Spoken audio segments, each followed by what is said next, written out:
Welcome to the Slop Farm. Enjoy the video. In this video, I will explain how to replace the battery in a Ford Explorer. First, prioritize your safety by wearing protective eyewear and gloves. Ensure your vehicle is completely off and the keys are removed from the ignition. You will need a 10mm wrench for the terminals, an 8mm wrench for the hold down, and a wire brush for cleaning. Having these tools ready makes the process smooth and safe.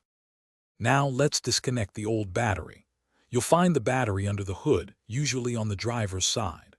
Always start by loosening and removing the negative battery cable, marked with a minus sign or black cap. Then, proceed to loosen and remove the positive cable, which has a plus sign or red cap.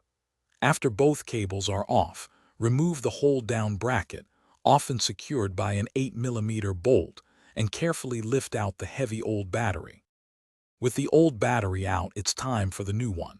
Before placing it, use your wire brush to clean any corrosion from the battery tray and cable terminals. This ensures a good connection. Carefully lower the new battery into its designated spot. Remember, batteries are heavy, so lift with your legs.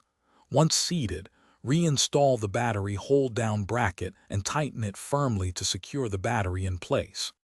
For the final connections, always attach the positive battery cable first, followed by the negative cable. Make sure both terminals are snug and secure. You don't want any loose connections. Give everything a gentle wiggle to confirm tightness. Before closing the hood, double-check that all your tools are clear from the engine bay. Your Ford Explorer should now be ready to start with its fresh, new power source. Thanks for watching. Consider subscribing if we helped you today.